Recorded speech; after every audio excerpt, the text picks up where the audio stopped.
ਦਿੱਲੀ ਮਹਿ ਸੂਬਾ ਗੜ ਥਾਪ, ਤਹਾਂ ਵਕੀਲ ਪਠਨ ਕੇ ਕਾਰਨ, ਕਰਿਓ ਤਿਆਰ ਸਮਝਾਏ ਉਚਾਰਨ।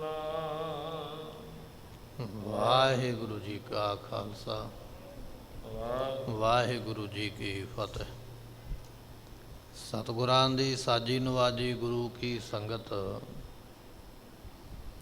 ਸਤਿਗੁਰੂ ਜੀਆਂ ਨੇ ਕਿਰਪਾ ਕਰਕੇ ਸਤ ਸੰਗਤ ਦਾ ਸੁਭਾਗਾ ਸਮਾਂ ਬਖਸ਼ਿਆ ਹੈ। ਗੁਰੂ ਗੋਬਿੰਦ ਸਿੰਘ ਮਹਾਰਾਜ ਦਾ ਇਤਿਹਾਸ ਆਪ ਸਰਵਣ ਕਰ ਰਹੇ ਹੋ। ਪਹਾੜੀ ਰਾਜੇ ਨੇ ਬਲੀਆ ਚੰਦ ਤੇ ਆਲਮ ਚੰਦ ਸਤਿਗੁਰਾਂ ਦੀ ਫੌਜ ਤੋਂ ਹਾਰ ਖਾ ਕੇ ਦੌੜ ਗਏ। ਹੁਣ ਇਹਨਾਂ ਸਾਰੇ ਰਾਜਿਆਂ ਨੇ ਸਲਾਹ ਕੀਤੀ ਹੈ ਕਿ ਗੁਰੂ ਗੋਬਿੰਦ ਸਿੰਘ ਮਹਾਰਾਜ ਜੀਆਂ ਨੂੰ ਜੇ ਹੁਣੇ ਆਪਾਂ ਦਬਾ ਲਈਏ ਤੇ ਤਾਂ ਆਪਣੀ ਕਾਮਯਾਬੀ ਹੈ, ਨਹੀਂ ਤੇ ਮਹਾਰਾਜ ਦੀ ਤਾਕਤ ਵੱਧ ਜਾਏਗੀ, ਫਿਰ ਸਾਡੇ ਤੋਂ ਦਬਾਏ ਨਹੀਂ ਜਾਣਗੇ।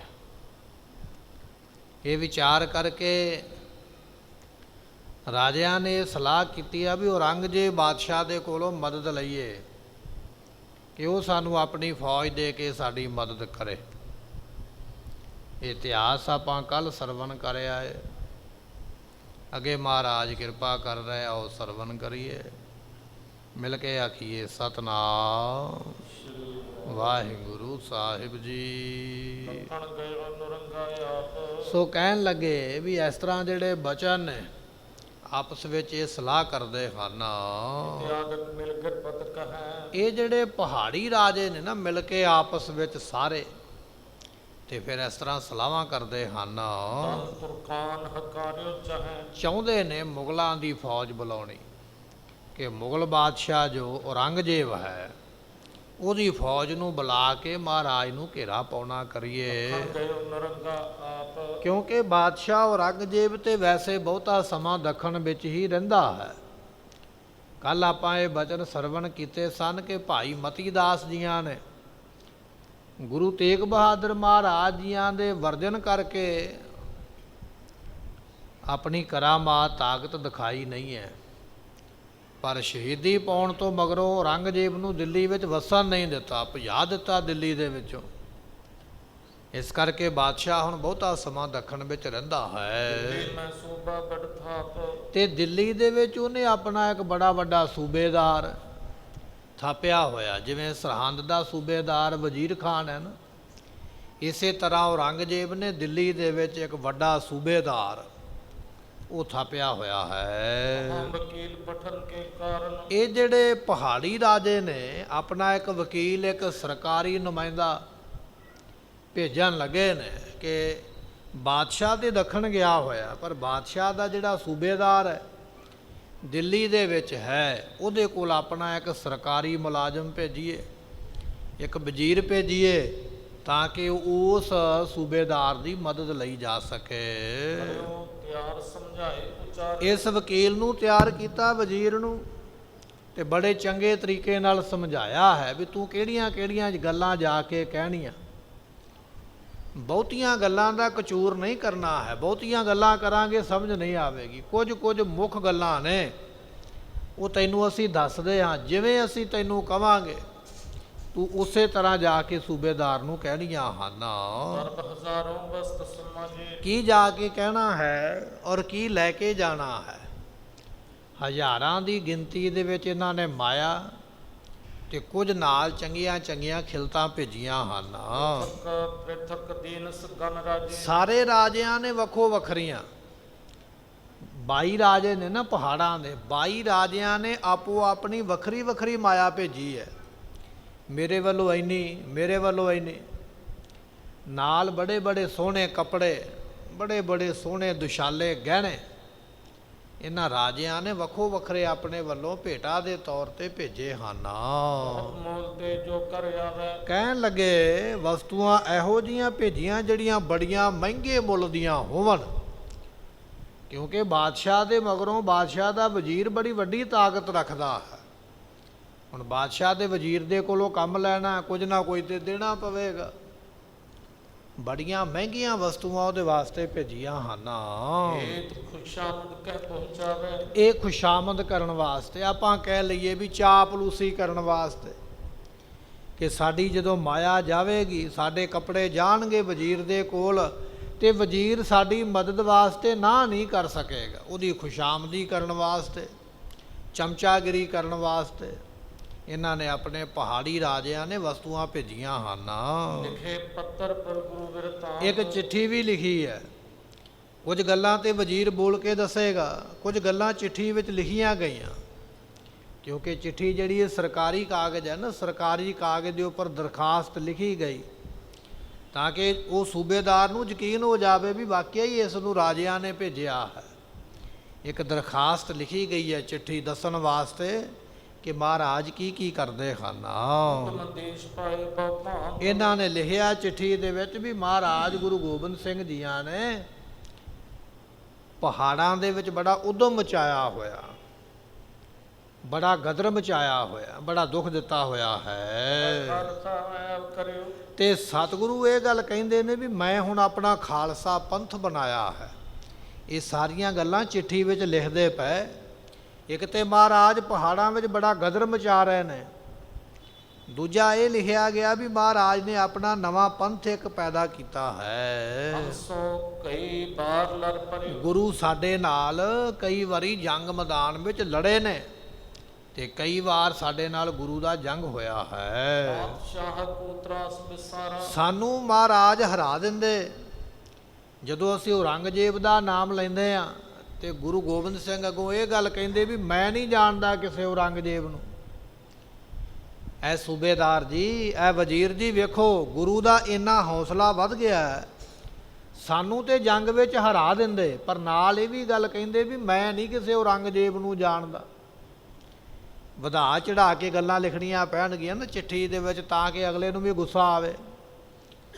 ਗੁਰੂ ਪਾਤਸ਼ਾਹ ਇਹ ਗੱਲ ਕਹਿੰਦੇ ਨੇ ਵੀ ਸਾਨੂੰ ਕਿਸੇ ਔਰੰਗਜ਼ੇਬ ਦਾ ਡਰ ਨਹੀਂ ਹੈ। ਤੇ ਗੁਰੂ ਤੇ ਜਦੋਂ ਵੀ ਚਾਹੁੰਦਾ ਜੰਗ ਹੀ ਚਾਹੁੰਦਾ, ਭਾਵੇਂ ਰਾਤ ਹੋਵੇ ਤੇ ਭਾਵੇਂ ਦਿਨ ਹੋਵੇ, ਤੇ ਭਾਵੇਂ ਮੈਦਾਨੀ ਇਲਾਕਾ ਹੋਵੇ ਤੇ ਭਾਵੇਂ ਜੰਗਲ ਦਾ ਇਲਾਕਾ ਹੋਵੇ, ਗੁਰੂ ਤੇ ਜੰਗ ਤੋਂ ਬਿਨਾਂ ਦੂਜੀ ਗੱਲ ਕਰਦਾ ਨਹੀਂ ਹੈ।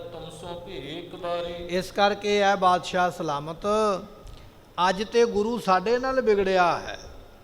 ਇੱਕ ਦਿਨ ਉਹ ਸਮਾਂ ਆਵੇਗਾ ਜਿੱਦਣ ਇਹ ਮੁਗਲਿਆ ਹਕੂਮਤ ਦੇ ਵੀ ਉਲਟ ਹੋ ਜਾਏਗਾ। ਅੱਜ ਸਾਡੇ ਨਾਲ ਵਿਗੜਿਆ, ਅੱਜ ਥੋੜੀ ਤਾਕਤ ਹੈ, ਸਾਨੂੰ ਦੱਬ ਲਿਆ ਹੈ। ਕੱਲ ਨੂੰ ਗੁਰੂ ਦੀ ਤਾਕਤ ਵਧੇਗੀ, ਇਹ ਤੇ ਔਰੰਗਜ਼ੇਬ ਤੋਂ ਵੀ ਬਾਗੀ ਹੋ ਜਾਣਗੇ, ਔਰੰਗਜ਼ੇਬ ਦਾ ਵੀ ਕਹਿਣਾ ਨਹੀਂ ਮੰਨਣਗੇ, ਇਹ ਤੇ ਆਪਣੇ ਵੱਖਰੇ ਰਾਜ ਦੀ ਘੋਸ਼ਣਾ ਕਰ ਦੇਣਗੇ। ਸਤਿਗੁਰੂ ਨੇ ਅੱਜ ਨਹੀਂ ਤੇ ਕੱਲ ਵਿਗੜ ਜਾਣਾ ਹੈ। ਇਸ ਕਰਕੇ ਅਸੀਂ ਤੁਹਾਨੂੰ ਇਹ ਚਿੱਠੀ ਤਾਂ ਭੇਜੀ ਹੈ, ਤੁਸੀਂ ਵੀ ਆਓ, ਅਸੀਂ ਵੀ ਆਉਂਦੇ ਹਾਂ। ਆਪਾਂ ਰਲ ਕੇ ਗੁਰੂ ਦੇ ਨਾਲ ਜੰਗ ਕਰੀਏ, ਗੁਰੂ ਨੂੰ ਹਰਾ ਕੇ ਇੱਥੋਂ ਦੁੜਾ ਦਈਏ। ਆਓ ਮਿਲ ਕੇ ਕਾਰਜ ਕਰਨਾ ਕਰੀਏ। ਤੇ ਹੁਣ ਗੁਰੂ ਦਾ ਉਪਾਅ ਹੋ ਸਕਦਾ ਜੇ ਆਪਾਂ ਯਤਨ ਕਰਾਂਗੇ। ਇਸ ਵੇਲੇ ਗੁਰੂ ਕਮਜ਼ੋਰ ਹੈ, ਗੁਰੂ ਦੇ ਕੋਲ ਫੌਜ ਥੋੜੀ ਹੈ। ਜੇ ਆਪਾਂ ਯਤਨ ਕਰਾਂਗੇ ਤੇ ਹੁਣ ਉਪਾਅ ਹੋਵੇਗਾ, ਹੁਣ ਗੁਰੂ ਨੂੰ ਹਰਾਇਆ ਜਾ ਸਕਦਾ ਹੈ। ਨਹੀਂ ਤੇ ਮਹਾਰਾਜ ਫਿਰ ਦਿਨ ਪ੍ਰਤੀ ਦਿਨ ਹਰ ਰੋਜ਼ ਮਹਾਰਾਜ ਦੀ ਫੌਜ ਵੱਧਦੀ ਪਈ ਹੈ, ਸੂਰਮੇ ਵੱਧਦੇ ਪਏ, ਗਿਣਤੀ ਵੱਧਦੀ ਪਈ ਹੈ। ਫਿਰ ਮਹਾਰਾਜ ਨੂੰ ਹਰਾਉਣਾ ਬੜਾ ਔਖਾ ਹੈ। ਇਸ ਕਰਕੇ ਵੱਡੀ ਫੌਜ ਭੇਜੋ, ਤੇ ਵੱਡੀ ਫੌਜ ਦੇ ਨਾਲ ਅਸੀਂ ਵੀ ਨਾਲ ਮਿਲ ਜਾਵਾਂਗੇ, ਔਰ ਫਿਰ ਗੁਰੂ ਗੋਬਿੰਦ ਸਿੰਘ ਮਹਾਰਾਜ ਦੇ ਨਾਲ ਜੰਗ ਕਰਾਂਗੇ। ਗੁਰੂ ਗੋਬਿੰਦ ਸਿੰਘ ਨਾਲ ਐਸਾ ਜੰਗ ਕਰਾਂਗੇ, ਉਹਨਾਂ ਨੂੰ ਆਨੰਦਪੁਰ ਸਾਹਿਬ ਛੱਡਣ ਵਾਸਤੇ ਮਜਬੂਰ ਕਰ ਦੇਵਾਂਗੇ। ਮਹਾਰਾਜ ਨੂੰ ਆਨੰਦਪੁਰ ਸਾਹਿਬ ਦੇ ਵਿੱਚੋਂ ਕੱਢ ਕੇ ਹੀ ਹਟਾਂਗੇ, ਪਰ ਅਸੀਂ ਕੱਢ ਤਾਂ ਸਕਦੇ ਹਾਂ ਜੇ ਤੁਸੀਂ ਸਾਡੀ ਮਦਦ ਕਰਨਾ ਕਰੋ। ਕਹਿੰਦੇ ਵੀ ਇਸ ਤਰ੍ਹਾਂ ਜਿਹੜੀ ਚਿੱਠੀ ਹੈ ਨਾ ਲਿਖ ਕੇ ਇਹਨਾਂ ਪਹਾੜੀ ਰਾਜਿਆਂ ਨੇ ਭੇਜੀ ਹੈ ਔਰੰਗਜ਼ੇਬ ਬਾਦਸ਼ਾਹ ਨੂੰ। ਇੱਕ ਸਮਾਂ ਸੀ ਜਦੋਂ ਗੁਰੂ ਹਰਗੋਬਿੰਦ ਮਹਾਰਾਜ ਜੀਆਂ ਨੇ ਇਹ ਜਿਹੜੇ ਪਹਾੜੀ ਰਾਜੇ ਗਵਾਲੀਅਰ ਦੇ ਕਿਲੇ ਵਿੱਚ ਕੈਦ ਸਨ, ਇਹਨਾਂ ਨੂੰ ਰਿਹਾ ਕਰਾਇਆ ਸੀ ਮਹਾਰਾਜ ਜੀਆਂ। ਅੱਜ ਉਹ ਸਮਾਂ ਬਣਿਆ, ਇਹ ਉਹਨਾਂ ਪਹਾੜੀ ਰਾਜਿਆਂ ਦੀ ਅੱਗੇ ਜਿਹੜੀ ਔਲਾਦ ਹੈ ਉਹ ਉਸੇ ਔਰੰਗਜ਼ੇਬ ਦੀ ਮਦਦ ਮੰਗ ਰਹੀ ਹੈ ਵੀ ਛੇਤੀ ਆਓ, ਗੁਰੂ ਗੋਬਿੰਦ ਸਿੰਘ ਮਹਾਰਾਜ ਜੀਆਂ ਨੂੰ ਅਨੰਦਪੁਰ ਸਾਹਿਬ ਦੇ ਵਿੱਚੋਂ ਕੱਢੀਏ। ਇਹਨੂੰ ਕਿਹਾ ਜਾਂਦਾ ਹੈ ਅਕਿਰਤ ਘਣ, ਕੀਤੇ ਨੂੰ ਪਰਉਪਕਾਰ ਨੂੰ ਭੁਲਾ ਦੇਣਾ। ਪਰਉਪਕਾਰ ਭੁਲਾਉਣ ਵਾਲਾ ਅਕਿਰਤ ਘਣ ਹੈ। ਕਹਿਣ ਲੱਗੇ ਜਦੋਂ ਇਸ ਤਰ੍ਹਾਂ ਇਹ ਬਾਦਸ਼ਾਹ ਦੀ ਮਦਦ ਮੰਗਦੇ ਪਏ ਕਿ ਛੇਤੀ ਦੇ ਨਾਲ ਆਓ, ਗੁਰੂ ਨਾਲ ਜੰਗ ਕਰੀਏ ਔਰ ਗੁਰੂ ਨੂੰ ਮੈਦਾਨ ਵਿੱਚੋਂ ਜਾਂ ਅਨੰਦਪੁਰ ਸਾਹਿਬ ਦੇ ਵਿੱਚੋਂ ਕੱਢ ਦੇਣਾ ਕਰੀਏ। ਵਕੀਲ ਸੋ ਬਖ ਸਮਝਾਏ। ਤੇ ਕੁਝ ਗੱਲਾਂ ਵਕੀਲ ਨੂੰ ਜ਼ੁਬਾਨੀ ਸਮਝਾ ਦਿੱਤੀਆਂ, ਜ਼ੁਬਾਨੀ ਗੱਲਾਂ ਸਮਝਾਈਆਂ ਵੀ ਆਹ ਗੱਲਾਂ ਤੂੰ ਜ਼ੁਬਾਨੀ ਉੱਥੇ ਬੋਲਣੀਆਂ ਹਨ। ਬੇਟਿਕ ਦਿੱਲੀ ਚਲ ਗਏ। ਕਹਿਣ ਲੱਗੇ ਵੀ ਉਹ ਜਿਹੜਾ ਵਜ਼ੀਰ ਸੀ ਨਾ ਪਹਾੜੀਆਂ ਦਾ ਚੱਲ ਕੇ ਤੇ ਦਿੱਲੀ ਦੇ ਸੂਬੇਦਾਰ ਵਜ਼ੀਰ ਨੂੰ ਮਿਲਣ ਵਾਸਤੇ ਪਹੁੰਚ ਗਿਆ ਹੈ। ਸਨੇ ਸਨੇ ਤੈ ਪਹੁੰਚਤ ਭਇਓ। ਹੌਲੀ ਹੌਲੀ ਸਫ਼ਰ ਤੈਅ ਕਰਕੇ ਦਿੱਲੀ ਦੇ ਵਿੱਚ ਪਹੁੰਚਾ ਸੂਬੇਦਾਰ ਨੂੰ ਮਿਲਣ ਵਾਸਤੇ। ਜੋਰ ਬਹੁ ਗਈ ਅਕੂਰਾ। ਇਸ ਨੇ ਜਾ ਕੇ ਪਹਿਲਾਂ ਟਾਈਮ ਮੰਗਿਆ, ਸਮਾਂ ਮੰਗਿਆ ਵੀ ਮੈਂ ਬਾਦਸ਼ਾਹ ਨੂੰ ਮਿਲਣਾ ਹੈ, ਬਾਦਸ਼ਾਹ ਦੇ ਵਜ਼ੀਰ ਨੂੰ ਮਿਲਣਾ ਹੈ। ਜਦੋਂ ਸਮਾਂ ਮਿਲਿਆ ਪਹਿਲਾਂ ਤੇ ਇਹਨੇ ਹੱਥ ਜੋੜ ਕੇ ਨਮਸਕਾਰ ਕੀਤੀ, ਫਿਰ ਜਿਹੜੀਆਂ ਭੇਟਾਂ ਲੈ ਕੇ ਗਿਆ ਸੀ, ਪੈਸੇ ਲੈ ਕੇ ਗਿਆ, ਕੱਪੜੇ ਲੈ ਕੇ ਗਿਆ, ਉਹ ਸਾਰੇ ਦੇ ਸਾਰੇ ਵਜ਼ੀਰ ਨੂੰ ਦਿੱਤੇ ਵੀ ਆ ਤੇਰੇ ਵਾਸਤੇ ਮੈਂ ਤੋਹਫੇ ਲੈ ਕੇ ਆਇਆ ਹਾਂ। ਸਰਬ ਪ੍ਰਸੰਗ ਭਨਿਓ ਇਤ ਓਰਾ। ਉਸ ਵੇਲੇ ਵਜ਼ੀਰ ਨੇ ਪੁੱਛਿਆ ਵੀ ਇਹ ਚਲੋ ਵਸਤੂਆਂ ਆਈਆਂ ਚੰਗੀ ਗੱਲ ਹੈ, ਪਰ ਇਹ ਕਾਹਦੇ ਵਾਸਤੇ ਆਈਆਂ, ਕਾਰਨ ਕੀ ਹੈ?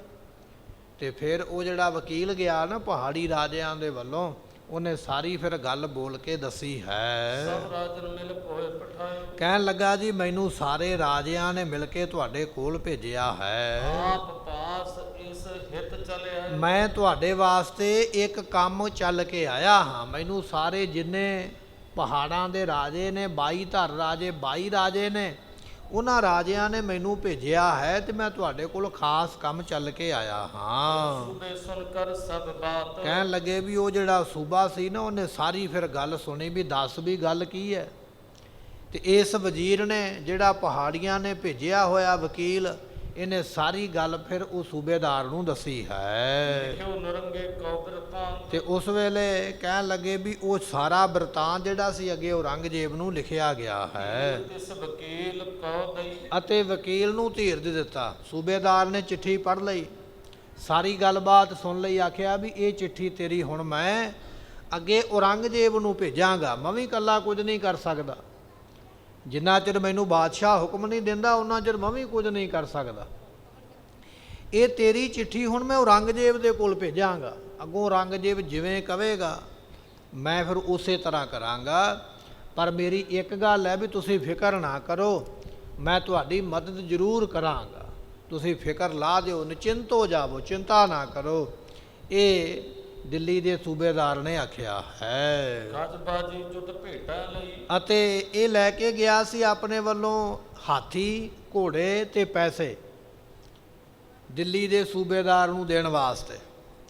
ਸੂਬੇਦਾਰ ਨੇ ਹਾਥੀ ਵੀ ਲੈ ਲਏ, ਘੋੜੇ ਵੀ ਲੈ ਲਏ, ਕੱਪੜੇ ਵੀ ਲੈ ਲਏ, ਮਾਇਆ ਵੀ ਲੈ ਲਈ, ਸਭ ਕੁਝ ਲੈ ਲਿਆ। ਲੈ ਕੇ ਆਖਿਆ ਵੀ ਤੇਰੀਆਂ ਸਾਰੀਆਂ ਵਸਤੂਆਂ ਮੇਰੇ ਕੋਲ ਜਮ੍ਹਾਂ ਹੋ ਗਈਆਂ ਤੇ ਹੁਣ ਤੂੰ ਚਲੇ ਜਾ ਤੇ ਚਿੰਤਾ ਨਾ ਕਰਨਾ ਕਰ। ਰਾਜਨ ਬਹੁ ਸੈਨ ਬਣਾਈ। ਕਹਿਣ ਲੱਗੇ ਵੀ ਇਧਰੋਂ ਰਾਜਿਆਂ ਨੇ ਵੀ ਫੌਜ ਇਕੱਠੀ ਕਰ ਲਈ। ਹੁਣ ਰਾਜਿਆਂ ਦੇ ਮਨ ਵਿੱਚ ਇਹ ਸੀ ਵੀ ਵਜ਼ੀਰ ਹੁਣੇ ਹੀ ਫੌਜ ਭੇਜੇਗਾ ਦਿੱਲੀੋਂ, ਇਧਰੋਂ ਅਸੀਂ ਵੀ ਤਕੜੇ ਹੋ ਜਾਈਏ, ਸਾਰੇ ਜਾਣੇ ਮਿਲ ਜਾਈਏ ਤੇ ਗੁਰੂ ਨੂੰ ਘੇਰਾ ਪਾ ਲਵਾਂਗੇ। ਇਧਰ ਰਾਜਿਆਂ ਨੇ ਵੀ ਆਪਣੀ ਵੱਡੀ ਫੌਜ ਇਕੱਠੀ ਕਰ ਲਈ ਹੈ। ਰਾਸ ਗੁਰੂ ਕੋ ਕਰਤ ਕਰਾਈ। ਗੁਰੂ ਪਾਤਸ਼ਾਹ ਦਾ ਗੁਰਮੁਖੋਂ ਡਰ ਹੀ ਇੰਨਾ, ਗੁਰੂ ਕੱਲਾ ਹੈ।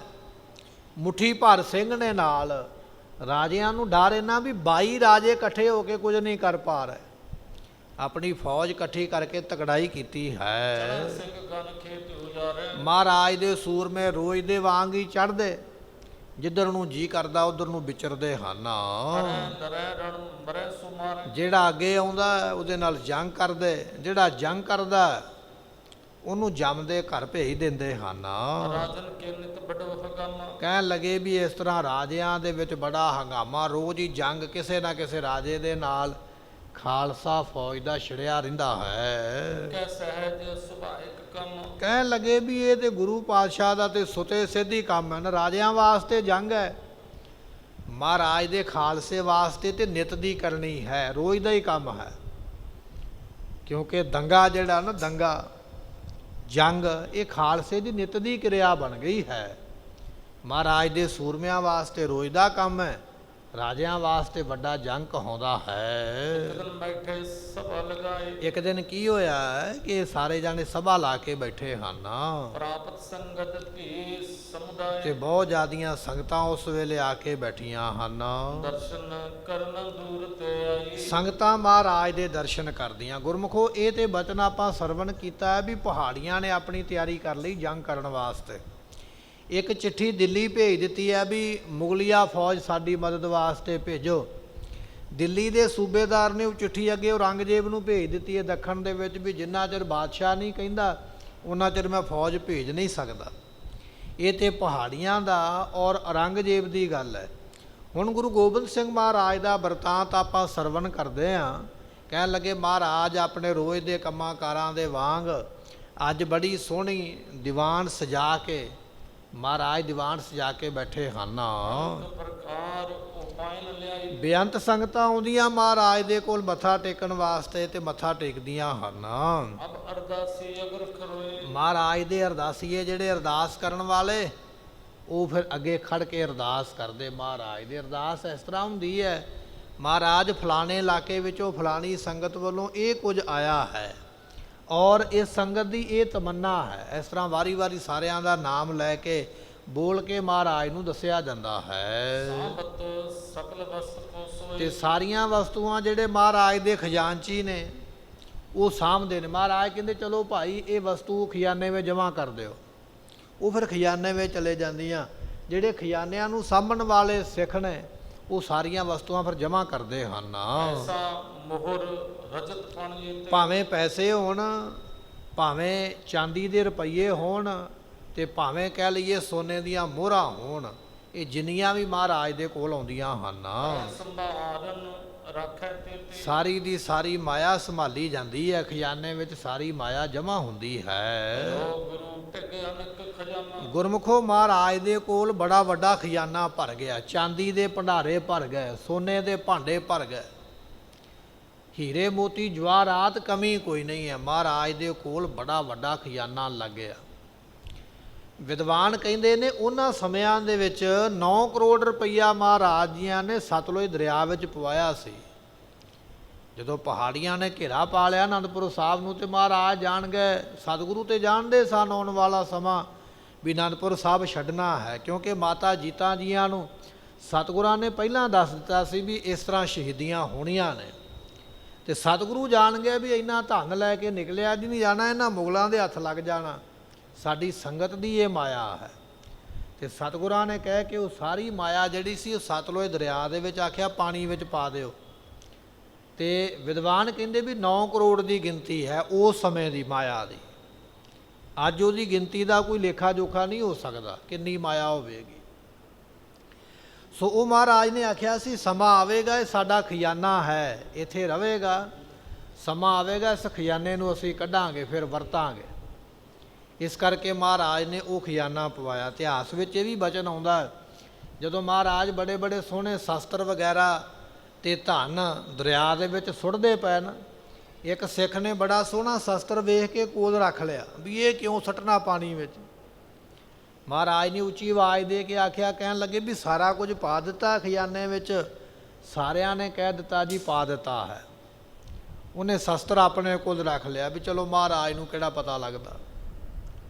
ਸਤਿਗੁਰਾਂ ਨੇ ਬੁਲਾ ਕੇ ਆਖਿਆ, ਕਹਿਣ ਲੱਗੇ ਇਹ ਸਾਡੇ ਖਾਲਸੇ ਦੀ ਇਮਾਨਤ ਹੈ, ਇਹਨੂੰ ਆਪਣੇ ਕੋਲ ਨਾ ਰੱਖ। ਤੂੰ ਇਹ ਨਾ ਭੁਲੇਖਾ ਸਮਝ ਵੀ ਅਸੀਂ ਐਵੇਂ ਰੋੜੀ ਜਾਂਦੇ ਹਾਂ, ਰੋੜਦੇ ਨਹੀਂ ਪਏ। ਇਹ ਸਾਡਾ ਖਜ਼ਾਨਾ ਹੈ, ਅਸੀਂ ਇਹਦੇ ਵਿੱਚ ਜਮ੍ਹਾਂ ਕਰਦੇ ਪਏ ਹਾਂ। ਮਹਾਰਾਜ ਨੇ ਕਹਿ ਕੇ ਫਿਰ ਉਹ ਸ਼ਸਤਰ ਆਪ ਤੇ ਫਿਰ ਉਸ ਜਲ ਦੇ ਵਿੱਚ ਪਵਾਇਆ। ਇਹ ਅੱਗੇ ਜਾ ਕੇ ਆਪਾਂ ਇਤਿਹਾਸ ਵਿੱਚ ਬਚਨ ਸਰਵਣ ਕਰਾਂਗੇ। ਸੋ ਬਚਨ ਇਹ ਆ ਵੀ 9 ਕਰੋੜ ਰੁਪਈਆ ਮਹਾਰਾਜ ਨੇ ਜਲ ਪ੍ਰਵਾਹ ਕਰਵਾਇਆ ਸੀ। ਬਚਨ ਇਹ ਆਇਆ ਮਹਾਰਾਜ ਦੇ ਕੋਲ ਰੋਜ਼ ਸੋਨਾ ਆਉਂਦਾ, ਰੋਜ਼ ਚਾਂਦੀ ਆਉਂਦੀ ਆ, ਰੋਜ਼ ਰੁਪਈਏ ਆਉਂਦੇ। ਖਜ਼ਾਨੇ ਮਹਾਰਾਜ ਦੇ ਭਰ ਗਏ ਹਨ। ਭਾਵਨਾ ਦਾਸਨ ਨਾਨਾ, ਜਿਹੜਾ ਵੀ ਆਉਂਦਾ ਉਹਦੀਆਂ ਭਾਵਨਾਵਾਂ ਮਹਾਰਾਜ ਪੂਰੀਆਂ ਕਰਦੇ ਹਨ। ਸਲਾਰ ਦੀਨ ਇੱਕ ਕਾਜੀ, ਇੱਕ ਸਲਾਰਦੀਨ ਨਾਮ ਦਾ ਕਾਜੀ ਹੈ। ਗੁਰਮੁਖੋ ਕਾਜੀ ਦਾ ਨਾਮ ਹੈ ਸਲਾਰਦੀਨ। ਸਲਾਰਦੀਨ ਨਾਮ ਦਾ ਇੱਕ ਕਾਜੀ ਹੈ। ਸਾਈਂ ਲੋਕ ਭਇਓ ਨਹਿ ਪਾਜੀ, ਕਹਿਣ ਲੱਗੇ ਵੀ ਉਹ ਸਾਈਂ ਲੋਕ ਹੋਇਆ ਹੈ, ਪਖੰਡੀ ਨਹੀਂ ਹੋਇਆ।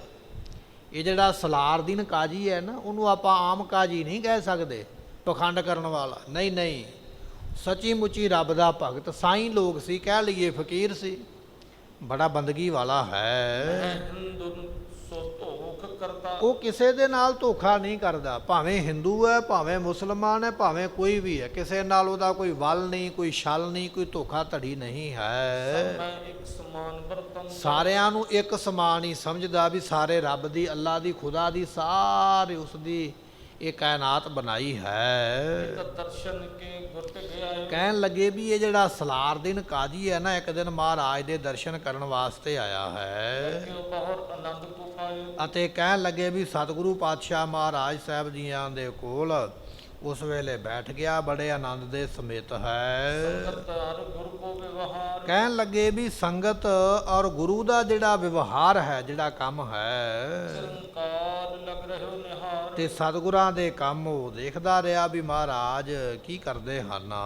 ਮੈਂ ਤਰਕਨ ਕਰੇ ਵਿਚਾਰ। ਅਤੇ ਮਨ ਦੇ ਵਿੱਚ ਕਈ ਤਰ੍ਹਾਂ ਦੀਆਂ ਤਰਕਾਂ ਸੋਚਾਂ ਸੋਚਦਾ ਹੈ। ਅਵਕਾਸ਼ ਹੈ ਕਰੇ ਉਚਾਰਨ। ਚਾਹੁੰਦਾ ਹੈ ਵੀ ਮੈਂ ਕਿਸੇ ਵੇਲੇ ਮਹਾਰਾਜ ਦੇ ਨਾਲ ਗੱਲ ਕਰਾਂ। ਇਹ ਸਲਾਰਦੀਨ ਕਾਜੀ ਰੋਜ਼ ਵੇਖਦਾ ਵੀ ਸੰਗਤ ਆਉਂਦੀ ਹੈ, ਮੱਥਾ ਟੇਕਦੀ ਹੈ, ਪ੍ਰਸ਼ਾਦਾ ਛਕਦੇ ਨੇ, ਕੀਰਤਨ ਹੁੰਦਾ ਹੈ, ਮਹਾਰਾਜ ਬਚਨ ਬਿਲਾਸ ਕਰਦੇ ਨੇ, ਪਰ ਚਾਹੁੰਦਾ ਹੈ ਵੀ ਇੱਕ ਦਿਨ ਸਮਾਂ ਮਿਲੇ ਤੇ ਮੈਂ ਮਹਾਰਾਜ ਦੇ ਨਾਲ ਗੱਲਬਾਤ ਕਰਾਂ। ਪਰ ਕਹਿਣ ਲੱਗੇ ਵੀ ਉਹ ਸਮਾਂ ਮਿਲਦਾ ਨਹੀਂ ਹੈ। ਭੀੜ ਬਹੁ ਹਟ ਕਰ ਗਈ। ਤੇ ਵੇਖਦਾ ਰਿਹਾ। ਇੱਕ ਦਿਨ ਕੀ ਹੋਇਆ ਵੀ ਜਦੋਂ ਸਾਰੀ ਸੰਗਤ ਮੱਥਾ ਟੇਕ ਕੇ ਪਿੱਛੇ ਹਟ ਗਈ ਨਾ, ਇਹਨੇ ਵੇਖਿਆ ਵੀ ਹੁਣ ਮੌਕਾ ਹੈ, ਹੁਣ ਮਹਾਰਾਜ ਨਾਲ ਗੱਲ ਕਰ ਸਕਦਾ ਹਾਂ। ਬੂਝਲ ਕੀ ਚਿੱਤ ਮੈਂ ਭਈ। ਇਹਦੇ ਚਿੱਤ ਵਿੱਚ ਵਿਚਾਰ ਆਇਆ ਵੀ ਹੁਣ ਸੰਗਤ ਘਟ ਗਈ ਹੈ, ਸੰਗਤ ਮੱਥਾ ਟੇਕ ਕੇ ਪਿੱਛੇ ਬੈਠ ਗਈ ਹੈ, ਤੇ ਮੈਂ ਹੁਣ ਜੇ ਮੌਕਾ ਮਿਲੇ ਤੇ ਮਹਾਰਾਜ ਨਾਲ ਗੱਲ ਕਰ ਹੀ ਲਵਾਂ, ਆਪਣਾ ਸਵਾਲ, ਆਪਣਾ ਦੁੱਖ ਮਹਾਰਾਜ ਨੂੰ ਦੱਸਣਾ ਕਰਾਂ।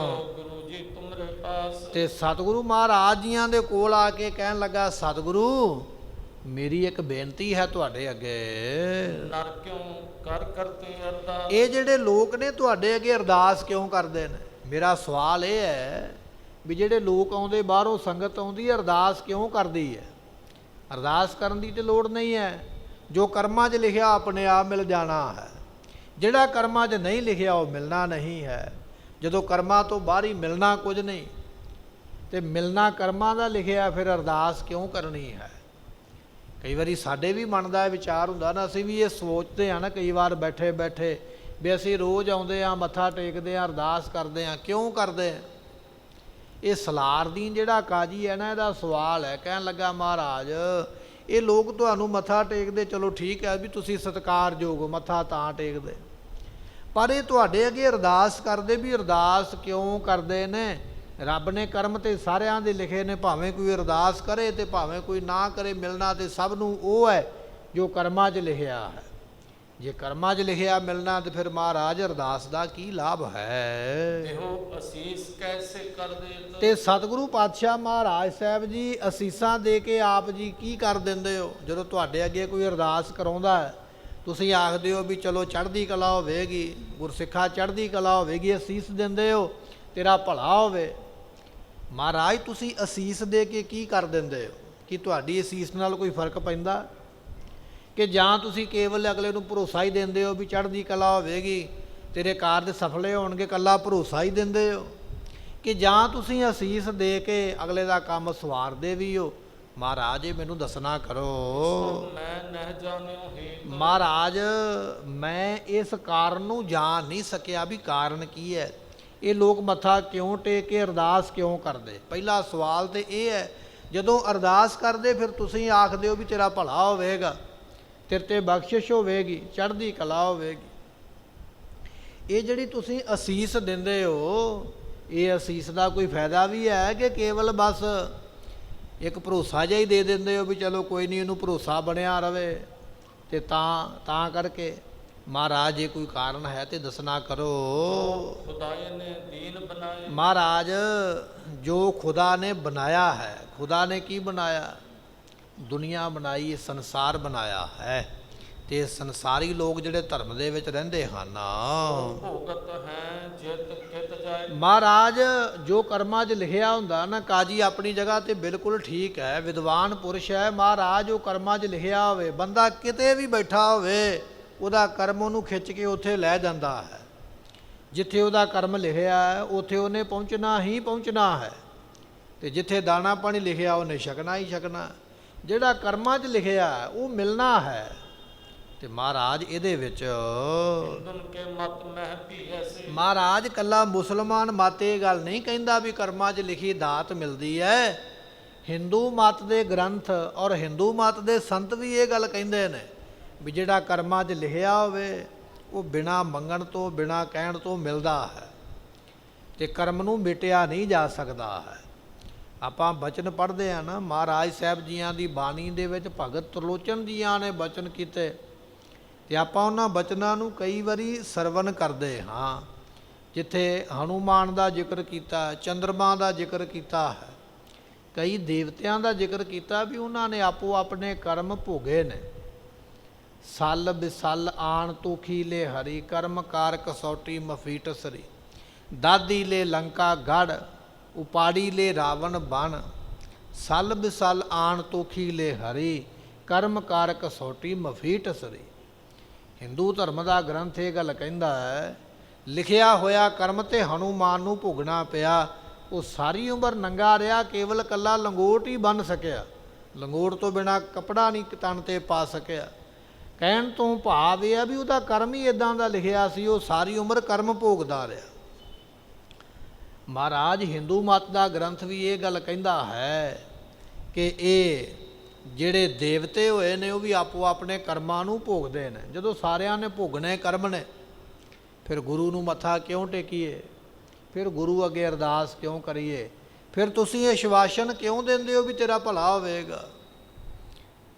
ਸੰਕਰਾ ਮਸਤਕ ਬਸਤਾ ਸੁਰ ਸਰੀ ਇਸ਼ਨਾਨ ਰੇ, ਕੁਲ ਜਨ ਮਧਿਓ ਮਿਲਿਓ ਸਾਰੰਗ ਪਾਨ ਰੇ। ਕਰਮ ਕਰ ਕਲੰਕ ਮਫੀਟ ਸਰੀ। ਦੁਨੀਆ ਦੇ ਲੋਕ ਆਖਦੇ ਜੇ ਪਾਪ ਹੋ ਜਾਵੇ ਤੇ ਗੰਗਾ 'ਚ ਇਸ਼ਨਾਨ ਕਰਕੇ ਆਓ, ਪਾਪ ਉਤਰ ਜਾਂਦਾ ਹੈ। ਹਿੰਦੂ ਮਤ ਦੇ ਜਿਹੜੇ ਪੁਰਾਣੇ ਗ੍ਰੰਥ ਨੇ ਨਾ, ਜਿਹੜੀ ਪੁਰਾਣੀ ਮਰਿਆਦਾ, ਉਹਦੇ ਵਿੱਚ ਇਹ ਲਿਖਿਆ ਹੋਇਆ ਸੀ ਵੀ ਬ੍ਰਾਹਮਣ ਤੋਂ ਬਿਨਾਂ ਕਿਸੇ ਦੇ ਵੀ ਘਰ ਵਿੱਚ ਬੱਚਾ ਪੈਦਾ ਹੋਵੇ, ਇੱਕ ਬੱਚਾ ਜਿਹੜਾ ਉਹ ਗੰਗਾ ਦੇ ਵਿੱਚ ਸੁੱਟਿਆ ਜਾਵੇ, ਗੰਗਾ ਨੂੰ ਭੇਟ ਕੀਤਾ ਜਾਵੇ। ਇੱਕ ਬੱਚਾ, ਇੱਕ ਸੰਤਾਨ ਪਰਿਵਾਰ ਦੇ ਵੱਲੋਂ, ਭਾਵੇਂ ਉਹ ਕਿਸੇ ਵੀ ਜਾਤੀ ਦਾ ਹੈ, ਸਵਰਨ ਜਾਤੀ ਤੋਂ ਬਿਨਾਂ ਉਹਨੂੰ ਗੰਗਾ ਨੂੰ ਭੇਟ ਕਰਨਾ ਪੈਂਦਾ ਹੈ। ਇਹ ਬ੍ਰਾਹਮਣ ਦਾ ਬਣਾਇਆ ਹੋਇਆ ਕਾਨੂੰਨ ਹੈ।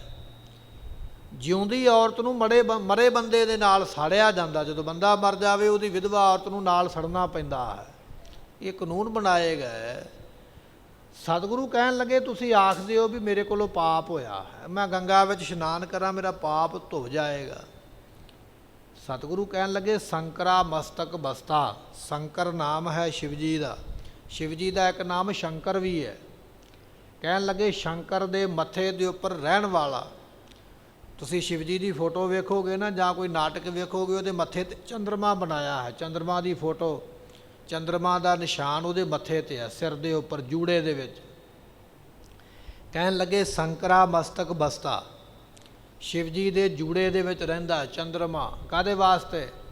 ਕਿਉਂਕਿ ਚੰਦਰਮਾ ਕੋਲੋਂ ਪਾਪ ਹੋ ਗਿਆ ਸੀ, ਪਾਪ ਹੋ ਗਿਆ ਤੇ ਸ਼ਰਾਪ ਇਹ ਮਿਲਿਆ ਵੀ ਜਾ ਤੂੰ ਵੱਧਦਾ ਘਟਦਾ ਰਹੋ। ਉਹਨੇ ਸੋਚਿਆ ਵੀ ਲੈ ਇਹ ਕਿਹੜੀ ਗੱਲ ਹੈ, ਮੈਂ ਤੇ ਗੰਗਾ 'ਚ ਇਸ਼ਨਾਨ ਕਰਾਂਗਾ ਤੇ ਮੇਰੇ ਪਾਪ ਧੋ ਜਾਣਗੇ ਤੇ ਮੈਂ ਸ਼ਰਾਪ ਤੋਂ ਮੁਕਤ ਹੋਵਾਂਗਾ। ਕਹਿਣ ਲੱਗੇ ਸੰਕਰਾ ਮਸਤਕ ਬਸਤਾ, ਸ਼ਿਵ ਜੀ ਦੇ ਸਿਰ ਦੇ ਵਾਲਾਂ ਵਿੱਚ ਰਹਿੰਦਾ ਸੁਰਸਰੀ ਇਸ਼ਨਾਨ ਰੇ।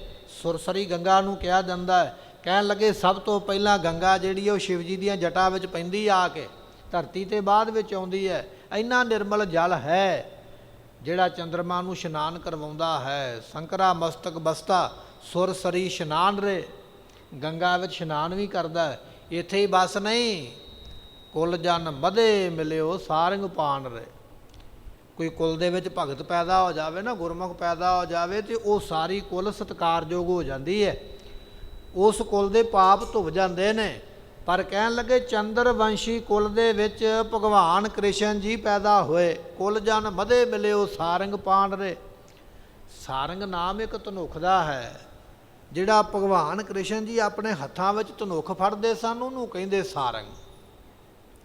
ਤੇ ਪਾਣ ਕਿਹਾ ਜਾਂਦਾ ਹੱਥ, ਜਿਹੜਾ ਆਪਣੇ ਹੱਥਾਂ ਵਿੱਚ ਸਾਰੰਗ ਨਾਮ ਦਾ ਧਨੁੱਖ ਫੜਦਾ ਹੈ ਉਹਨੂੰ ਸਾਰੰਗ ਪਾਣ ਕਿਹਾ ਜਾਂਦਾ। ਭਾਵ ਕਿ ਉਸ ਨੂੰ ਕ੍ਰਿਸ਼ਨ ਕਿਹਾ ਜਾਂਦਾ ਹੈ। ਭਗਵਾਨ ਕ੍ਰਿਸ਼ਨ ਜੀ ਦਾ ਜਨਮ ਚੰਦਰ ਵੰਸ਼ੀ ਕੁਲ ਵਿੱਚ ਹੋਇਆ। ਕੁਲ ਜਨ ਵਧੇ ਮਿਲਿਓ ਸਾਰੰਗ ਪਾਨ ਰੇ। ਪਰ ਮਹਾਰਾਜ ਕਹਿਣ ਲੱਗੇ ਕਰਮ ਕਰ ਕਲੰਕ ਮਫੀਟ ਸਰੀ। ਅੱਜ ਤੱਕ ਵੀ ਚੰਦਰਮਾ ਦਾ ਕਲੰਕ ਕੋਈ ਧੋ ਨਹੀਂ ਸਕਿਆ। ਉਹਦਾ ਕਰਮ ਬਣ ਗਿਆ ਹੈ, ਕਰਮ ਕੋਟੀ ਵਿੱਚ ਆ ਗਿਆ। ਕਰਮ ਧੁੱਪਦਾ ਨਹੀਂ ਹੈ, ਭਾਵੇਂ ਉਹ ਗੰਗਾ 'ਤੇ ਇਸ਼ਨਾਨ ਕਰੀ ਜਾਵੇ, ਭਾਵੇਂ ਉਹ ਸ਼ਿਵ ਜੀ ਦੇ ਜਟਾਵਾਂ ਦੇ ਵਿੱਚ ਰਹਿਣ ਲੱਗ ਪਵੇ, ਭਾਵੇਂ ਉਹਦੀ ਕੁਲ ਦੇ ਵਿੱਚ ਕ੍ਰਿਸ਼ਨ ਭਗਵਾਨ ਜਨਮ ਲੈ ਲਵੇ। ਜਿਹੜਾ ਕਰਮ ਆ ਗਿਆ ਕਰਮ ਕੋਟੀ ਦੇ ਵਿੱਚ ਉਹ ਧੁੱਪਦਾ ਨਹੀਂ, ਭੋਗਣਾ ਪੈਂਦਾ। ਸਲਾਰਦੀਨ ਕਾਜੀ ਕਹਿ ਰਿਹਾ, ਕਹਿਣ ਲੱਗਾ ਮਹਾਰਾਜ ਮੁਸਲਮਾਨ ਧਰਮ ਦਾ ਗ੍ਰੰਥ ਇਹ ਗੱਲ ਕਹਿੰਦਾ ਵੀ ਜਿਹੜਾ ਕਰਮਾਂ 'ਚ ਲਿਖਿਆ ਹੋਵੇ ਉਹ ਭੋਗੀਦਾ ਹੈ। ਹਿੰਦੂ ਮਤ ਦਾ ਗ੍ਰੰਥ ਵੀ ਇਹ ਗੱਲ ਕਹਿੰਦਾ ਹੈ। ਇਹ ਸਾਖੀ ਆਪਾਂ ਸਰਵਣ ਕਰ ਲਈ ਹੈ। ਇਸ ਤਰ੍ਹਾਂ ਦੀਆਂ ਕਈ ਸਾਖੀਆਂ ਨੇ। ਇੱਥੇ ਤੇ ਰਾਮਚੰਦਰ ਵਰਗਿਆਂ ਨੂੰ ਆਪਣੀ ਘਰਵਾਲੀ ਸੀਤਾ ਗਵਾਉਣੀ ਪਈ ਜੰਗਲ ਵਿੱਚ ਜਾ ਕੇ। ਰੋਵੈ ਰਾਮ ਨਿਕਾਲਾ ਭਇਆ ਸੀਤਾ ਲਖਮਣ, ਵਿਛੜ ਗਿਆ ਨਾਨਕ ਦੁਖੀਆ। ਜਦੋਂ ਨਾਨਕ ਦੁਖੀਆ ਸਭ ਸੰਸਾਰ ਕਿਹਾ ਨਾ, ਉੱਥੇ ਰਾਮ ਜੀ ਨੂੰ ਵੀ ਦੁਖੀ ਲਿਖਿਆ ਗੁਰੂ ਨਾਨਕ ਸਾਹਿਬ ਨੇ। ਜਿੱਥੇ ਸਾਰੀ ਦੁਨੀਆ ਦੁਖੀ ਹੈ ਉੱਥੇ ਰਾਮਚੰਦਰ ਵੀ ਦੁਖੀ ਹੈ, ਰੋਂਦਾ ਹੈ ਜੰਗਲ ਵਿੱਚ ਬੈਠਾ ਹੋਇਆ। ਕਾਰਨ ਇਹ ਆ ਵੀ ਕਰਮ ਅੱਗੇ ਆ ਗਿਆ, ਉਹ ਭੋਗਣਾ ਪੈਣਾ ਹੈ। ਸਲਾਰਦੀਨ ਕਾਜੀ ਕਹਿਣ ਲੱਗਾ ਮਹਾਰਾਜ ਬਚਨ ਇਹ ਹੈ ਕਿ ਬੰਦੇ ਦਾ ਕਰਮ ਮਿਟਦਾ ਨਹੀਂ। ਜੇ ਕਰਮ ਮਿਟਦਾ ਨਹੀਂ ਫਿਰ ਤੁਹਾਡੇ ਅੱਗੇ ਅਰਦਾਸ ਕਿਉਂ ਕਰੀਏ? ਇਹ ਤੁਹਾਡੇ ਸਿੱਖ ਅਰਦਾਸ ਕਿਉਂ ਕਰਦੇ ਅੱਗੇ ਆ ਕੇ? ਜੇ ਕਰਮ ਨਹੀਂ ਮਿਟਣਾ ਫਿਰ ਅਰਦਾਸ ਕਿਉਂ ਹੈ? ਜੇ ਕਰਮ ਮਿਟਣਾ ਹੈ ਫਿਰ ਪਰਮਾਤਮਾ ਦੇ ਵਿੱਚ ਦਖਲਅੰਦਾਜ਼ੀ ਹੈ। ਜੋ ਖੁਦਾਈ ਨੇ ਦੀਨ ਬਣਾਏ, ਜੋ ਖੁਦਾ ਨੇ ਬਣਾਏ ਨੇ ਕਰਮ ਬੰਦੇ ਦੇ, ਉਹ ਕਰਮ ਭੋਗਣੇ ਪੈਂਦੇ ਹਨ। ਉਹ ਭੁਗਤ ਹੈ ਜਿਤ ਖਿਤ ਜਾਏ। ਉਹ ਭੋਗਣੇ ਪੈਂਦੇ। ਬੰਦਾ ਭਾਵੇਂ ਅੰਦਰ ਵੜ ਜਾਵੇ, ਭਾਵੇਂ ਬਾਹਰ ਆ ਜਾਵੇ, ਦੇਸ਼ ਚਲੇ ਜਾਵੇ, ਵਿਦੇਸ਼ ਚਲੇ ਜਾਵੇ, ਜਿਹਦੀ ਮਰਜ਼ੀ ਮਦਦ ਲੈ ਲਵੇ, ਕਰਮ ਜਿਹੜਾ ਲਿਖਿਆ ਹੈ ਉਹ ਭੋਗੇ ਬਿਨਾਂ ਟਲਦਾ ਨਹੀਂ ਹੈ। ਮਤ ਮੈਂ ਭੀ ਐਸੀ। ਮਹਾਰਾਜ ਹਿੰਦੂ ਮਤ ਵਿੱਚ ਵੀ ਇਹ ਲਿਖਿਆ ਹੋਇਆ ਵੀ ਬੰਦਾ ਕਰਮ ਕੀਤੇ ਆਪਣੇ ਭੋਗਦਾ ਹੈ। ਕਰੀ ਪਰਮੇਸ਼ਰ ਜੈਸੇ। ਮਹਾਰਾਜ ਹੁਣ ਜੋ ਪਰਮੇਸ਼ਰ ਨੇ ਕੀਤਾ, ਪਰਮੇਸ਼ਰ ਕੋਈ ਨਿਆਣਾ ਥੋੜੀ ਹੈ, ਬੱਚਾ ਥੋੜੀ ਹੈ। ਪਰਮੇਸ਼ਰ ਨੇ ਕਰਮ ਲਿਖਿਆ ਪਰਮੇਸ਼ਰ ਨੇ ਹੈ, ਉਹਨੂੰ ਮਿਟਿਆ ਨਹੀਂ ਜਾਂਦਾ ਹੈ। ਸਰਬ ਜੀਵ ਸਦ ਤੈਸੀ। ਮਹਾਰਾਜ ਸਾਰੇ ਜੀਵ ਭੋਗਦੇ ਨੇ, ਭਾਵੇਂ ਕੋਈ ਵੱਡਾ ਹੈ, ਕੋਈ ਛੋਟਾ ਹੈ, ਕੋਈ ਪਸ਼ੂ ਹੈ, ਕੋਈ ਪੰਛੀ ਹੈ, ਕੋਈ ਜਾਨਵਰ ਹੈ, ਕੋਈ ਦੇਵਤਾ ਹੈ, ਭਾਵੇਂ ਕੋਈ ਦੈਂਤ ਹੈ। ਜੋ ਰੱਬ ਨੇ ਕਰਮ ਲਿਖਿਆ ਹੈ ਸਭ ਨੂੰ ਭੋਗਣਾ ਪੈਂਦਾ ਹੈ। ਸੋ ਮਿਟ ਸਕੈ ਕੋ ਕੈਸੇ। ਮਹਾਰਾਜ ਦੁਨੀਆ ਵਿੱਚ ਇਸ ਤਰ੍ਹਾਂ ਦਾ ਕੋਈ ਨਹੀਂ ਜੰਮਿਆ ਵੀ ਰੱਬ ਨੇ ਲਿਖਿਆ ਹੋਵੇ ਲੇਖ ਤੇ ਦੁਨੀਆ ਮੇਟ ਦੇਵੇ। ਸਾਡੇ ਘਰਾਂ 'ਚ ਪਾਂਧੇ ਤੇ ਬੜੇ ਆਉਂਦੇ ਨੇ, ਸਾਨੂੰ ਆ ਕੇ ਬੜੇ ਦੱਸਦੇ ਤਰੀਕੇ, ਆਹ ਚੀਜ਼ ਦਾਨ ਕਰ, ਆਹ ਵਸਤੂ ਦਾਨ ਕਰ, ਆਹ ਚੀਜ਼ ਜਲ ਪ੍ਰਵਾਹ ਕਰ ਦੇ। ਅਸੀਂ ਜਿਹੜੇ ਪਵਿੱਤਰ ਜਲ ਦੇ ਸਰੋਤ ਨੇ ਨਾ, ਜਿੱਥੋਂ ਪਾਣੀ ਪੀਣਾ, ਉਹ ਸਾਡੇ ਜਲ ਦੇ ਸਰੋਤ ਨਾਰੀਅਲ ਦੇ ਨਾਲ ਭਰੇ ਪਏ। ਕਿਹੜੀ ਨਹਿਰ ਹੈ ਜਿਹਦੇ ਵਿੱਚ ਨਾਰੀਅਲ ਨਹੀਂ ਰੁੜਦੇ? ਕਿਹੜੀ ਨਹਿਰ ਹੈ ਜਿਹਦੇ ਵਿੱਚ ਕੱਪੜੇ ਨਹੀਂ ਸੁੱਟਦੇ, ਅਸੀਂ ਫੁੱਲ ਨਹੀਂ ਸੁੱਟਦੇ? ਪਾਣੀ ਹੈ ਤੇ ਰੱਬ ਨੇ ਪੀਣ ਵਾਸਤੇ ਬਣਾਇਆ ਹੈ, ਪਰ ਅਸੀਂ ਉਹਦੇ ਵਿੱਚ ਗੰਦ ਸੁੱਟ ਕੇ ਆਪਣਾ ਕਰਮ ਮੇਟਣ ਵਾਸਤੇ, ਟੂਣਾ ਕਰਨ ਵਾਸਤੇ ਬੜਾ ਯਤਨ ਕਰਦੇ ਹਾਂ। ਤੁਸੀਂ ਕਿਸੇ ਵੀ ਸੜਕ ਤੋਂ ਲੰਘੋ ਨਾ, ਜਿੱਥੇ ਕੋਈ ਥੱਲਿਓਂ ਨਹਿਰ ਲੰਘਦੀ ਹੈ, ਵੇਖੋ ਗੱਡੀਆਂ ਪਹਿਲਾਂ ਹੀ ਖਲੋਤੀਆਂ ਹੋਣਗੀਆਂ, ਲੋਕ ਗੱਡੀ ਵਿੱਚੋਂ ਕੱਢ ਕੇ ਸਮਾਨ ਸਿਰਾਂ ਤੋਂ ਵਾਰ ਕੇ ਪਾਣੀ ਵਿੱਚ ਸੁੱਟਦੇ ਹੋਣਗੇ ਵੀ ਸਾਡੀ ਬਲਾ ਇੱਧਰ ਨੂੰ ਚਲੀ ਜਾਵੇ। ਪਰ ਬਲਾ ਜਾਵੇ ਕਿਵੇਂ? ਜਿਹੜਾ ਕਰਮ ਤੂੰ ਕੀਤਾ ਹੈ ਉਹ ਭੋਗੇ ਬਿਨਾਂ ਥੋੜ੍ਹੀ ਟਲੇਗਾ। ਇੱਦਾਂ ਤੇ ਦੁਨੀਆ ਸਾਰੇ ਲੋਕਾਂ ਨੂੰ ਪਾਪ ਕਰਕੇ ਮੁੜ ਕੇ ਆਖੇ ਮੇਰਾ ਤੇ ਪਾਪ ਉਹ ਰੁੜ ਗਿਆ ਪਾਣੀ 'ਚ। ਬਿਲਕੁਲ ਨਹੀਂ ਰੁੜਿਆ ਹੈ। ਇਹ ਤੇ ਜੋਤਸ਼ੀਆਂ ਪਾਂਧਿਆਂ ਨੇ ਇੱਕ ਦੁਕਾਨ ਬਣਾਈ ਹੈ, ਉਹਨਾਂ ਦਾ ਕੰਮ ਚੱਲਦਾ ਹੈ। ਜੇ ਇਸ ਤਰ੍ਹਾਂ ਢਾਲੇ ਕੀਤਿਆਂ ਮੁਸੀਬਤਾਂ ਦੂਰ ਹੋਣ ਤੇ ਬੰਦਾ ਅਮੀਰ ਹੋਵੇ ਤੇ ਫਿਰ ਜੋਤਸ਼ੀ ਨੂੰ ਕੀ ਲੋੜ ਹੈ ਮੋਢੇ ਤੇ ਝੋਲਾ ਪਾ ਕੇ ਘਰ ਮੰਗਦਾ ਫਿਰੇ? ਉਹ ਬਾਦਸ਼ਾਹ ਨਾ ਬਣ ਜਾਵੇ, ਉਹਦੇ ਦੇਸ਼ ਦਾ ਰਾਜਾ ਬਣ ਜਾਵੇ? ਢਾਲਾ ਆਪਦਾ ਪਹਿਲਾਂ ਆਪੇ ਕਰੇ? ਨਹੀਂ, ਇਹ ਢਾਲੇ ਤੇ ਸਿਰਫ ਇੱਕ ਭਰਮ ਹੈ। ਬੰਦੇ ਦਾ ਲਿਖਿਆ ਕਰਮ ਇੱਕ ਮੇਟ ਸਕਦਾ ਤੇ ਪਰਮੇਸ਼ਰ ਮੇਟ ਸਕਦਾ। ਪਰਮੇਸ਼ਰ ਤੋਂ ਬਿਨਾ ਦੂਜੀ ਕੋਈ ਤਾਕਤ ਉਹਨੇ ਬਣਾਈ ਨਹੀਂ ਜਿਹੜੀ ਕਿਸੇ ਦੇ ਕਰਮ ਨੂੰ ਮੇਟਦੀ ਹੈ। ਖੁਸ਼ੀ ਹੋਏ ਕਰ ਬਿਤ ਸੁਤ ਦੇ ਮਹਾਰਾਜ ਤੁਸੀਂ ਕਿਸੇ ਨੂੰ ਆਖਦੇ ਹੋ ਜਾ ਸਿੱਖਾ ਤੈਨੂੰ ਧਨ ਦਿੱਤਾ, ਕਿਸੇ ਨੂੰ ਆਖਦੇ ਹੋ ਜਾ ਸਿੱਖਾ ਤੈਨੂੰ ਪੁੱਤਰ ਦਿੱਤਾ। ਮਹਾਰਾਜ ਤੁਸੀਂ ਕਿਵੇਂ ਦੇ ਸਕਦੇ ਜੇ? ਜਦੋਂ ਕਰਮਾਂ 'ਚ ਨਹੀਂ ਲਿਖਿਆ ਤੁਸੀਂ ਦੇ ਕਿਵੇਂ ਸਕਦੇ ਜੇ? ਇਸ ਗੱਲ ਦਾ ਮੈਨੂੰ ਜਵਾਬ ਦੇਣਾ ਕਰੋ। ਝੂਠ ਕਹਿਣ ਕਿਸ ਹੇਤ ਮਹਾਰਾਜ ਕਿਉਂ ਝੂਠ ਬੋਲਦੇ ਵਿਚਾਰੇ ਸਿੱਖਾਂ ਨੂੰ? ਇਹ ਸਿੱਖ ਵਿਚਾਰੇ ਭੋਲੇ, ਇਹਨਾਂ ਨੂੰ ਥੋੜ੍ਹੀ ਪਤਾ। ਤੁਸੀਂ ਤੇ ਠੱਗਦੇ ਪਏ ਹੋ ਇਹਨਾਂ ਨੂੰ, ਝੂਠ ਬੋਲ ਬੋਲ ਕੇ ਕਿਸੇ ਨੂੰ ਆਖਦੇ ਪੁੱਤਰ ਦਿੱਤਾ। ਗੱਲਾਂ ਨਾਲ ਹੀ ਮੁੰਡੇ ਚੁਕਾਉਂਦੇ ਹੋ ਪਰ ਮਿਲਦਾ ਤੇ ਕਿਸੇ ਨੂੰ ਨਹੀਂ। ਗੱਲਾਂ ਨਾਲ ਹੀ ਅਮੀਰ ਕਰ ਦਿੰਦੇ ਹੋ ਪਰ ਧਨ ਮਿਲਦਾ ਤੇ ਕਿਸੇ ਨੂੰ ਨਹੀਂ, ਕਿਉਂਕਿ ਕਰਮਾਂ 'ਚ ਨਹੀਂ ਲਿਖਿਆ ਹੈ। ਇਹ ਕਾਜੀ ਸਲਾਰਦੀਨ ਜਿਹੜਾ ਹੈ ਨਾ, ਮਹਾਰਾਜ ਨੂੰ ਅਜੇ ਹੋਰ ਵੀ ਕਈ ਸਵਾਲ ਕਰੇਗਾ, ਫਿਰ ਸਤਿਗੁਰੂ ਇਹਦਾ ਜਵਾਬ ਦੇਣਗੇ।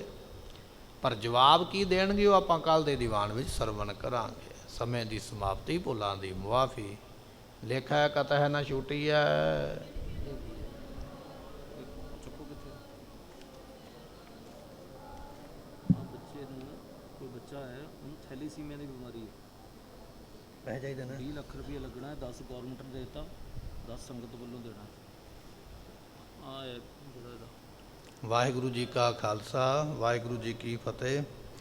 ਸਾਧ ਸੰਗਤ ਜੀ, ਬੇਨਤੀ ਹੈ, ਇੱਕ ਬੱਚੀ ਹੈ ਗੁਰਨਾਜ ਕੌਰ, ਉਮਰਾ ਹੈ 10 ਸਾਲ ਦੀ। ਇਸ ਨੂੰ ਥੈਲੇਸੀਮੀਆ ਦੀ ਇੱਕ ਬਿਮਾਰੀ ਹੈ ਜਿਹਦੇ ਉੱਪਰ 20 ਲੱਖ ਰੁਪਏ ਖਰਚਾ ਆਉਣਾ ਹੈ। ਇਹ CMC ਲੁਧਿਆਣਾ ਵਿਖੇ ਇਲਾਜ ਇਹਦਾ ਚੱਲਦਾ ਪਿਆ ਹੈ। 10 ਲੱਖ ਰੁਪਈਆ ਸਰਕਾਰ ਵੱਲੋਂ ਇਸ ਨੂੰ ਮਿਲਣਾ ਹੈ ਤੇ 10 ਲੱਖ ਰੁਪਈਆ ਸੰਗਤ ਵੱਲੋਂ ਜਿੰਨਾ ਕੋਈ ਸ਼ਰਧਾ ਨਾਲ ਕੋਈ ਦਾਨ ਕਰ ਸਕਦਾ ਉਹ ਭਾਈ ਦਾਨ ਕਰਕੇ ਇਸ ਬੱਚੀ ਦੀ ਜ਼ਿੰਦਗੀ ਬਚਾਉਣ ਦੀ ਕਿਰਪਾਲਤਾ ਕਰੋ। ਇਹਨਾਂ ਨੇ ਥੱਲੇ ਆਪਣਾ ਅਕਾਊਂਟ ਨੰਬਰ ਲਿਖਿਆ ਹੋਇਆ ਹੈ। ਜਿਨ੍ਹਾਂ ਸੰਗਤਾਂ ਨੇ ਦਾਨ ਕਰਨਾ ਹੈ ਉਹ ਭਾਈ ਇੱਥੋਂ ਅਕਾਊਂਟ ਨੰਬਰ ਲੈ ਕੇ ਆਪਣੀ ਸ਼ਰਧਾ ਮੁਤਾਬਕ ਦਾਨ ਕਰ ਸਕਦੇ ਹੋ। ਵਾਹਿਗੁਰੂ ਜੀ ਕਾ ਖਾਲਸਾ, ਵਾਹਿਗੁਰੂ ਜੀ ਕੀ ਸਤਨਾਮ। ਸ੍ਰੀ ਵਾਹਿਗੁਰੂ ਸਾਹਿਬ ਜੀਓ।